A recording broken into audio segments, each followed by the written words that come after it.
Hi everyone, my name is Yulia. I'm a teacher trainer, and this is my new series on more practical things that you can use in your classrooms. The next couple of videos are going to be about dictations and different dictations you can use in your classroom, how to adjust those, how to make sure that everyone's having fun while also learning something. Today's video is about one of my favorite dictation types. I think at least once a week I do something with it. I hope you guys enjoy. Let me know if you've tried this before and let me know what you think. So let's go. Right, so opinion dictations and how they work. So the first thing you do is you prepare a set of statements and think about possible categories where your students will be putting those statements. Those could be super simple: agree, disagree, like, dislike, interesting, boring, me, not me, and the list is just never ending. Feel free to add anything that you know will make your students think and will engage them. Once you have those ready, once you're in the classroom, you dictate the statements and you have students write those in the relevant category. So if you went with agree, disagree, for example, right? Your statements could be, I want to have a cat.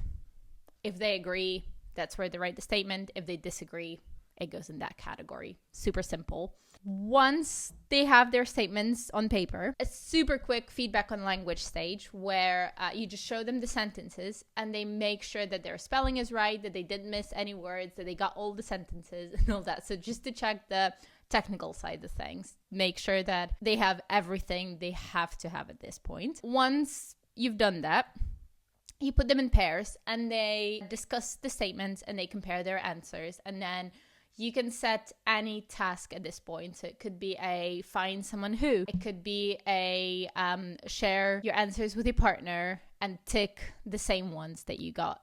Or if you have different answers, you need to discuss this and reach a compromise. So you need to have the same answer. So many ways to go with this. Again, you know your students, so you'll be able to decide on a task which they will like and find meaningful. And then after that, there's quick feedback on their ideas. So content feedback, like how many ticks did you get?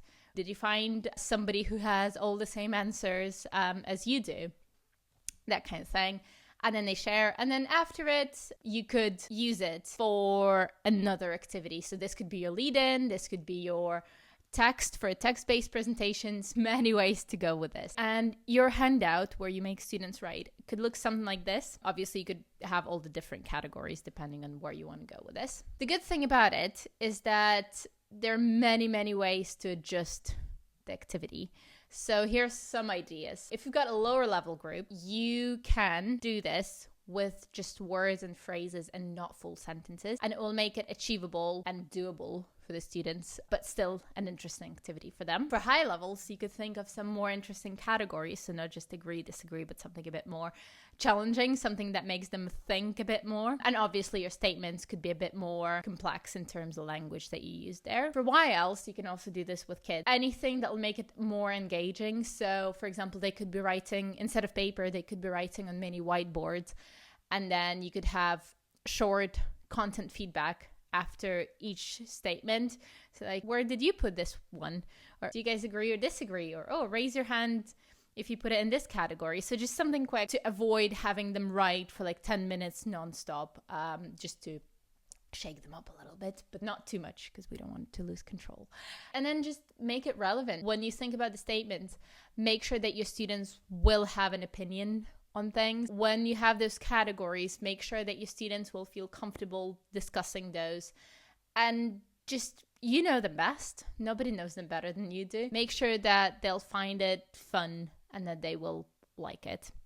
And then some reasons why it's a good activity. So first of all, you can embed any language you want. And then, as I've said before, you can then use this as a text for a text-based presentation, and then you can turn their attention back to like, oh, let's look at the grammar I used here, or ooh, can you find the words that I used here, and all that stuff. For high levels, but even for lower, you can do some promptings with them. So many possibilities there. Students often don't realize it's a dictation. When you say the word dictation or a spelling test or whatever, it's like, no, teacher, no. But this is a fun version of it. First of all, it's personalized from the very first second, and then it's all about what you think, what do you have to say about it, or do your partners agree with it? So it's opinions first, and then you look at the language, and you get the language you can from it, but it's not a dictation for the purpose of dictation. So that's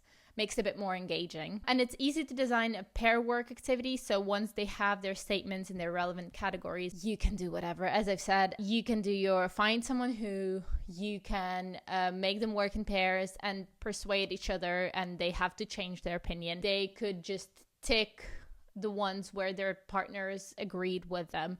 And then you can keep playing with it, and you can have multiple rounds, and then they could add their own opinions and then interview each other. So there's so many ways you can go from here, and it's a good starting point. So it's a good first activity of the lesson, and then you can decide where you want to go with it and what you want to do. One of the main bits is that it's almost no prep time. You literally just need a list of statements, and then you can do anything with it. You can go in any direction. It can be a speaking lesson, it can be a grammar lesson. You can use it as a lead-in, as a warmer, as a freer practice. You can do it at any stage of the lesson. And then there are many things that you can do after it and use it for many other reasons. So that's it on opinion dictations. As always, thank you guys for watching. Hope you liked the video. If you've tried this before, let me know how it went. If you haven't, try. Highly recommend. There are some more videos on dictations and some more dictation types coming up a bit later this week and next week.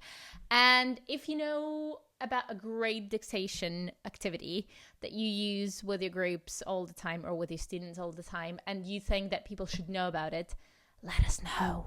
Okay, write about it in the comment section. You guys stay in touch, and I'll see you soon.